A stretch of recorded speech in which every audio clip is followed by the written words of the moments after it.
ప్రభువైన యేసుక్రీస్తు శుభనామంలో మీ అందరికీ వందనములు. ఎలా ఉన్నారండి? అందరూ బాగున్నారా? దేవుని మహాకృపను బట్టి మీరందరూ క్షేమంగా ఉండాలని అనుదినం మీ అందరి కోసం ప్రార్థన చేస్తూ ఉన్నాను.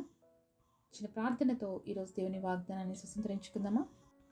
మరింత మిక్కిలిగా ప్రేమించినటువంటి మా ప్రియ పరలోకమందున్న తండ్రి, మీకు స్తుతులు, మీకు స్తోత్రాలు ప్రభువా. ఉదయకాల సమయంలో మా అందరితో మాట్లాడండి, మా అందరినీ దర్శించండి ప్రభువా. నీ చిత్తాన్ని మా అందరికీ తెలియచేయమని యేసు నామములో ప్రార్థిస్తున్నాము తండ్రి, ఆమేన్.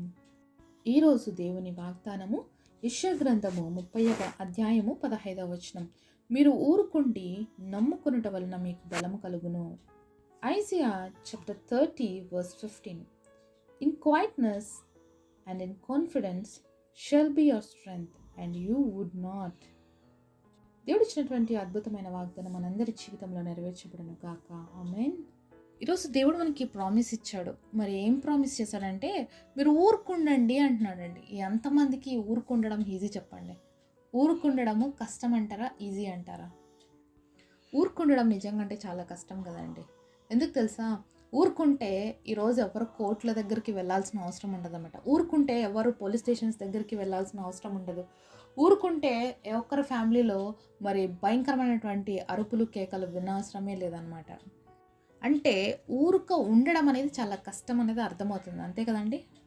ఒక చిన్న ఉదాహరణ చెప్తాను మీకు. ఒక కొత్తగా న్యూలీ మ్యారీడ్ అయినటువంటి కపుల్స్ ఉన్నారంట. మరి ప్రతిరోజు కూడా వాళ్ళకి గొడవలు జరుగుతూ ఉన్నాయంట. ఇంకా ఆ అమ్మాయి తరఫునటువంటి పేరెంట్స్కి అబ్బాయి తరఫున వాళ్ళు ఫోన్ చేసేసి మీ అమ్మాయిని తీసుకెళ్ళిపోండి అనే వరకు వచ్చేసిందనమాట పరిస్థితి. అప్పుడు అమ్మాయి తరఫున వాళ్ళ పేరెంట్స్ వచ్చి ఆ అమ్మాయిని తీసుకొని వెళ్ళిపోతారనమాట. ఇంటికి వెళ్ళిన తర్వాత ఆ అమ్మాయి వాళ్ళ నాన్న అమ్మాయిని ప్రశ్నిస్తారనమాట, ఎందుకమ్మా రోజు గొడవాడుతున్నారు అనేసి.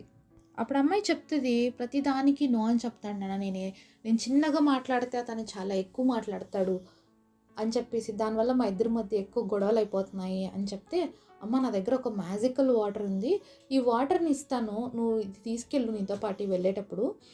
ఎప్పుడైనా మీ ఆయన నీతో గొడవాడాలనుకున్నప్పుడు నువ్వేం చేయాలంటే ఈ వాటర్ని తాగేసి అలాగే నోట్లో ఉంచుకోవాలి, మింగేయకూడదు. మీ ఆయన మాట్లాడుతున్నంతసేపు నువ్వు అలానే ఉండాలి అంటే, సరే నాన్న అని చెప్తుందనమాట. సరే అలానే తీసుకెళ్ళి నోట్లో వాళ్ళ భర్త ఏమన్నా అంటున్నప్పుడు తన నోట్లో వాటర్ అలానే పెట్టుకుంటుంది అనమాట.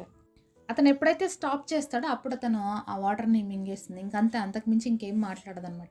ఇలా రోజు మరి వాళ్ళిద్దరికి ఏమైనా గొడవలు అయితే తను ఆ విధంగా చేస్తూ వచ్చినప్పుడు ఇంకా అతను ఎంతసేపు అరుచుకుంటాడు ఒక్కతను, ఇంకేం మాటలు లేవు. కాబట్టి ఇంకేమైపోయిందంటే శాంతి అయిపోయింది, అక్కడ గొడవలు ఏం లేవన్నమాట.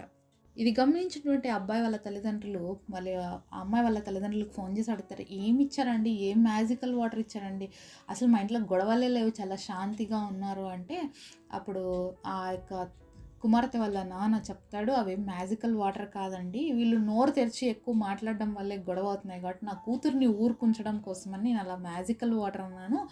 ఆ వాటర్ని నోట్లో పెట్టుకున్నప్పుడు తను ఏం రిప్లై ఇవ్వలేదు, దానివల్ల ఇద్దరికి మాటలు ఉండవు, గొడవలు జరగవని చెప్పి నేను అలా చెప్పాను అని చెప్తారనమాట. అంటే ఊరుకుంటే సమస్యలన్నీ క్లియర్ అయిపోతాయి అన్నమాట చాలా వరకు. అదే నోరు చేసామనుకోండి సమస్యలు చాలా పెద్దగా అయిపోతాయి. మౌనం అనేది చాలా పెద్ద ఆయుధం అండి. మౌనంగా ఉంటే ఎవ్వరు కూడా దాన్ని బేర్ చేయలేరు. ఒకటేంటంటే మనం ఎంత మౌనంగా ఉన్నాం అనుకో, అవతలలు ఎంతన్నా అరిసి కొట్టుకున్నారనుకోండి, ఏం జరుగుతుంది? ఏం జరగదు. వాళ్ళు అరవడమే. అరిచి ఒకరోజు వాళ్ళకు కూడా అనిపిస్తుంది, నీది ఎంత మాట్లాడినా నిన్ను ఎంత అన్నా కూడా వేస్ట్ అని చెప్పేసి అరవడం మానేస్తారనమాట. సో ఊరుకుని ఉండడం అనేది చాలా కష్టం. కానీ దేవుడు ఏం చెప్తున్నాడు ఈరోజు? ఊరికే ఉండండి అంటున్నాడు. నమ్ముకునుట వలన మీకు బలం కలుగును. ఏం చేయాలంట? ఊరుకుండడమే కాదు, కానీ నమ్ముకోవాలి. ఎవరు నమ్ముకోవాలి? మనము దేవుని నమ్ముకోవాలి. కొన్ని సమస్యలు ఉంటాయి, జీవితకాలం పోరాడి అలసిపోయి ఉంటాం అనమాట. ఇంకెంత ప్రయత్నం చేస్తున్నా దాంట్లో మనకి సఫలత రావట్లేదు. అలాంటి సమయంలో దేవుడు ఏం చెప్తున్నారు? సో నువ్వు ఊరుకో ఉండు, నా పైన ఆధారపడు, నేను తప్పకుండా నీకు సహాయం చేస్తానని చెప్తున్నాడండి. ఈరోజు మీ జీవితంలో కూడా అలాంటివి ఏమైనా సమస్యలు ఉన్నాయా? మీరు ప్రయాసపడుతూనే ఉన్నారేమో, కానీ ఈరోజు దేవుడు మీతో చెప్తున్నాడు, ఊరికే ఉండండి. దేవుడు ఊరుకు ఉండండి అంటే ఖచ్చితంగా ఉండాలండి, అప్పుడే మనం విజయాన్ని చూస్తాం. సరే, నిర్గమాకాండము 14వ అధ్యాయం 14వ వచనం చూద్దాం. యెహోవా మీ పక్షమున యుద్ధము చేయను, మీరు ఊరికే ఉండవల్లని ప్రజలతో చెప్పాను. ఇక్కడ దేవుడు ప్రజలతో చెప్తున్నాడు, మీరు ఊరికనే ఉండండి, యుద్ధం నేను చేస్తాను, మీరు కాదు. మీరు కామ్గా ఉండండి, నేను యుద్ధం చేస్తాను మీకోసం అని చెప్తున్నాడు. కాబట్టి దేవుడు ఊరుకుండమంటే మనం ఊరుకుంటే తప్పకుండా మన జీవితాల్లో విజయాన్ని చూస్తామండి. అలాగే కీర్తనలు 46వ అధ్యాయం 10వ వచనంలో చూసినట్లయితే, ఊరుకుండుడి నేనే దేవుడునని తెలుసుకోండి. ఏం తెలుసుకోవాలంటే ఊరికనే ఉండి నేను దేవుడినని తెలుసుకోండి. చాలాసార్లు మనం దేవుని మర్చిపోతూ ఉంటామండి. ఎందుకు తెలుసా?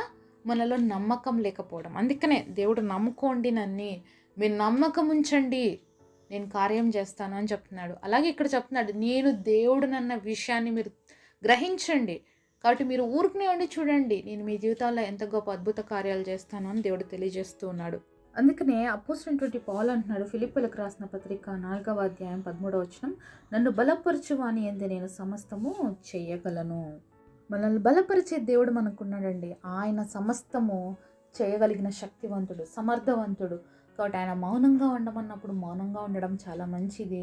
మరి ప్రయత్నం చేయని చెప్పినప్పుడు తప్పకుండా ప్రయత్నం చేయడం చాలా అవసరం అన్నమాట. ఈరోజు నువ్వు ఏ విధంగా దేవుడి సన్నిధిలో ప్రార్థన చేస్తున్నావో, మరి ఏ పరిస్థితిని బట్టి దేవుడు నిన్ను ఊరుకుండు అంటున్నాడో ఆ విషయంలో నువ్వు ఊరుకునే ఉండడం చాలా అవసరం. లేదు దేవుడిని ముందుకు సాగిపో, నువ్వు ప్రారంభించు, నేను నీకు సహాయం చేస్తాను అన్నప్పుడు ఖచ్చితంగా మనము ప్రారంభించాలి. దేవుడు వద్దు ఊరుకునే ఉండన్నప్పుడు మాత్రం ఖచ్చితంగా మనం ఊరుకుండడం నేర్చుకోవాలి. కొన్ని పరిస్థితులు మన జీవితంలో ఎలా వస్తాయంటే, ఇశ్రాయేల్ ప్రజల జీవితంలో ఏ విధంగా ఎర్ర సముద్రం ముందుకొచ్చి వాళ్ళకి అడ్డం నిలిచిందో, అలాగే ఎన్నో పరిస్థితులు మన జీవితంలో కూడా అడ్డు వచ్చి నిలబడతాయి. ఒక ఎర్ర సముద్రమే ముందర వచ్చి ఉందా అంటే వెనకాల ఫరో రథ సైన్యాలు తరుముతున్నాయి. ఏం చేయాలి? అప్పుడే దేవుడు వాళ్ళని ఊరుకుండండి అన్నాడు. అంటే ఏమి చెయ్యాలో తెలియదు. ముందర చూస్తే ఎర్ర సముద్రం, వెనకాల చూస్తే ఫరో రథ సైన్యాలు. అలాంటి సమయంలో నువ్వు ఊరుకుండు, నేను కాపాడుతాను అంటున్నాడు. అలాంటి సమయంలో తప్పకుండా మనం ఊరుకునే ఉండాలి. అప్పుడు దేవుడి యొక్క కార్యాన్ని ఇశ్రాయేలు ప్రజలు చూశారు. ఆరిన నేలలో నడిపించాడండి దేవుడు వాళ్ళని. సముద్రాన్ని పాయలుగా చేశాడు వాళ్ళ కోసం. సముద్రాన్ని రహదారిగా మార్చాడు. మరి నీళ్లు గోడల్లాగా నిలబడ్డాయి. కాబట్టి దేవుడు చెప్పినప్పుడు మనం వింటేనండి మన జీవితాల్లో దేవుని యొక్క గొప్పతనాన్ని తెలుసుకుంటాము. అలాగా ఆయన చేసేటువంటి అద్భుత కార్యాలు చూస్తాం. మన దేవుడు ఎంత బలము కలిగినటువంటి దేవుడు, ఎంత నమ్మదగిన దేవుడు అనే విషయాన్ని మనం తెలుసుకోవాలి అన్నప్పుడు, ఊరుకుండండి అన్నప్పుడు ఉండడం చాలా అవసరము. ఏ విషయంలో ఈరోజు దేవుడు మిమ్మల్ని ఊరుకుండమంటున్నాడు? నోరు ఎక్కువ చేసి మాట్లాడేస్తున్నారా? ఊరుకుండండి. దేవుడు స్టాప్ చేయమంటున్నాడు కదా, మాట్లాడకండి. అనవసరంగా గొడవలు పడుతున్నారా? ఊరికేనే ఉండండి. నోరు చేయొద్దండి. గొడవలకి అవకాశం ఇవ్వద్దండి. నోరు తెరిచి పెద్ద పెద్దగా అరిచేస్తున్నారా? అనవసరమైన మాటలు మాట్లాడేస్తున్నారా? ఊరుకనే ఉండండి అని దేవుడు చెప్తున్నాడండి. కాబట్టి ఊరుకనే ఉండడం మనకి క్షేమం. కొన్నిసార్లు భలే అనిపిస్తుంటుంది కదా అండి మనకి, దేవుడు ఊరుకుండండి అంటే, అవునులే ప్రభా నువ్వు ఊరుకుండు అంటున్నావు, నేను ఊరుకునే ఉంటే ఎదుటోళ్ళు నన్ను ఊరుకుండని ఇవ్వటం లేదు, వాళ్ళు మాత్రం అనాల్సినవన్నీ అనేస్తున్నారు కానీ నువ్వు మాత్రం నన్ను ఊరుకునే ఉండమని చెప్తున్నావా అని చాలాసార్లు బాధపడతాం కదా అండి. అలాగే హన్నా జీవితంలో కూడా జరిగిందనమాట. ప్రతిరోజు పెనిన్న హన్నాని చాలా వేధిస్తుంది. నీకు పిల్లలు లేరు, నీకు అది లేదు, నీకు ఇది లేదు అని చెప్పి తనని వేధిస్తూ బాధపరుస్తుంది. అయినా కూడా పెనిన్నాని ఎక్కడ ఒక మాట అన్నట్లుగా మనము బైబిల్లో హన్నా విషయంలో చూడం. అయితే హన్నా ఏం చేసింది? దానికి ప్రతిగా ప్రార్థించింది. మరి ఊరుకుండు అనే మాటకు అర్థం ఏంటంటే ప్రార్థన చెయ్యి. మౌనంగా ఉండి నువ్వు దేవుడి సన్నిధిలో ప్రార్థించు. నీ మీద నిందలేస్తున్నారా? నువ్వు ప్రార్థన చేయి. నువ్వు ఊరుకునే వాళ్ళ గురించి ఏం మాట్లాడకు. నిన్ను అవమానపరుస్తున్నారా? నువ్వేం బాధపడొద్దు. నువ్వు ఊరుకునే ఉండి ప్రార్థన చేయి. నిన్ను అనవసరంగా నువ్వు చేయని తప్పు కూడా నిన్ను ఎక్కువగా ఇబ్బంది కలిగిస్తున్నారా? అలాంటి సమయంలో కూడా నువ్వు ఊరుకునే ఉండు. నాకు ప్రార్థన చేయి, నేను మాట్లాడతానని చెప్పి దేవుడు ఈరోజు సెలవిస్తున్నాడండి. ఏ ఏ కుటుంబ సమస్యలు నువ్వు ఇరుక్కొని ఉన్నావో, మరి నువ్వు మాట్లాడితేనే సమస్య మొదలవుతుంది అన్నప్పుడు నువ్వు ఊరుకనే ఉండు. దేవుడి సన్నిధిలో ప్రార్థించి, నువ్వు దేవుడి సన్నిధిలో ప్రార్థన చేసినప్పుడు ఎదుటి వాళ్ళ జీవితాలని దేవుడే మారుస్తాడు, వాళ్ళ హృదయాల్ని దేవుడే మారుస్తాడు. కాబట్టి ఈరోజు ప్రతి పరిస్థితిలో మనం దేవుడి పైన ఆధారపడడం నేర్చుకోవాలి. మౌనంగా ప్రార్థించడం నేర్చుకోవాలి. అప్పుడే మన జీవితాల్లో దేవుని యొక్క మహా అద్భుతాల్ని స్వతంత్రించుకోగలుగుతాం. అనవసరమైనటువంటివి దేవుడు చేయొద్దు అన్న చేసి అలసిపోయి నువ్వు చేయలేదు ప్రవ్వా అనేదానికంటే దేవుడు నాకేం చెప్తున్నాడు అనే గ్రహింపు చాలా అవసరం అండి. ఈరోజు మీకేం చెప్తున్నాడు? మీరు ఊరుకుండమంటే ఊరుకునే ఉండడం నేర్చుకోవాలి. లేదు నువ్వు ప్రారంభించు, నేను నీతో ఉన్నానంటే ప్రారంభించాలి. అది ఏది దేవుడు నీతో చెప్తున్నాడో మరి నువ్వు గ్రహించుకొని దేవుడి సన్నిధిలో ప్రార్థనాపూర్వకంగా ముందుకు సాగినట్లయితే ప్రతి అడ్డుని దేవుడు తొలగించి నీ మార్గాలని కూడా సరళం చేస్తాడు.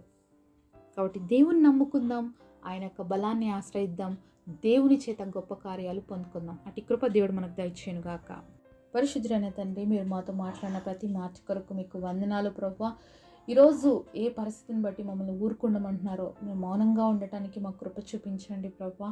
నీ పైన ఆధారపడి ప్రభువా మేము గొప్ప అద్భుత కార్యాలు రిసీవ్ చేసుకోవడానికి గొప్ప వాగ్దానం అందరి జీవితాల్లో నెరవేర్చమని నజరేయుడైన యేసు నామములో ప్రార్థిస్తున్నాము తండ్రి. ఆమేన్.